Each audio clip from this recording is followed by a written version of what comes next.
കോഴിക്കോട് ഇരിങ്ങല്ലൂരിൽ കോമലക്കുന്നിൽ തെരുവുനായ ആക്രമണം. Iringallur higher secondary school വിദ്യാർത്ഥി ഉൾപ്പെടെ 3 പേർക്ക് തെരുവുനായയുടെ കടിയേറ്റു. വിവരങ്ങളുമായി അനൽക്ക ചേരുന്നുണ്ട്. അനൽക്ക, എപ്പോഴും എവിടെ നിന്നെങ്കിലുമൊക്കെ തെരുവുനായയുടെ ആക്രമണം സംബന്ധിച്ചുള്ള വാർത്തകൾ തുടർച്ചയായി വരുന്നുണ്ട്. ഇതിപ്പോൾ കോഴിക്കോട് നിന്നാണ് എത്തിയിരിക്കുന്നത്. എന്താണ് വിവരങ്ങൾ?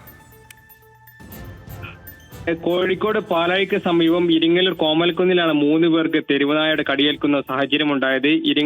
ഇരിങ്ങല്ലൂർ ഹയർ സെക്കൻഡറി സ്കൂളിലെ +1 വിദ്യാർത്ഥി, അതോടൊപ്പം തന്നെ കോമലക്കുന്ന് സ്വദേശികളായ രാജേന്ദ്രൻ, മല്ലിക എന്നിവർക്കാണ് ഇത്തരത്തിൽ തെരുവുനായയുടെ ആക്രമണം ഉണ്ടായത്. അതായത് ഇന്ന് രാവിലെ 8:45-നും 9 മണിക്കും ഇടയായിരുന്നു ഇത്തരത്തിൽ തെരുവുനായയുടെ കടിയേൽക്കുന്ന ഒരു സാഹചര്യം ഉണ്ടായത്. സ്കൂളിലേക്ക് വരുന്ന വഴിയാണ് വിദ്യാർത്ഥിക്ക് കടിയേൽക്കുന്നത്. അതായത് ബസ്സിൽ നിന്ന് ഇറങ്ങി സ്കൂളിലേക്ക് നടക്കുമ്പോഴാണ് ഇത്തരത്തിൽ തെരുവുനായ സ്കൂൾ വിദ്യാർത്ഥി ആക്രമിക്കുന്നത്. മല്ലിക, രാജേന്ദ്രൻ എന്നിവർക്ക് വീടിന് പുറത്ത് നിൽക്കുമ്പോഴാണ് കടിയേൽക്കുന്നത്. ഇരുവരുടെയും കാലിന്റെ പിറകുവശത്താണ് കടിച്ചത്. അതോടൊപ്പം തന്നെ ഈ തെരുവുനായ പരിസരത്തെ നിരവധി മറ്റ് തെരുവുനായകളെയും ആക്രമിക്കുകയും ചെയ്തിട്ടുണ്ടെന്നാണ് ഇപ്പോൾ നമുക്ക് ലഭിക്കുന്ന വിവരം. ഈ കോമലക്കുന്ന് ഭാഗത്ത് സാധാരണ കാണാത്ത നായാണ് ഇന്ന് ഇത്തരത്തിൽ അക്രമകാരി എന്നാണ് പരിസരവാസികളൊക്കെ തന്നെ പറയുകയും ചെയ്യുന്നത്.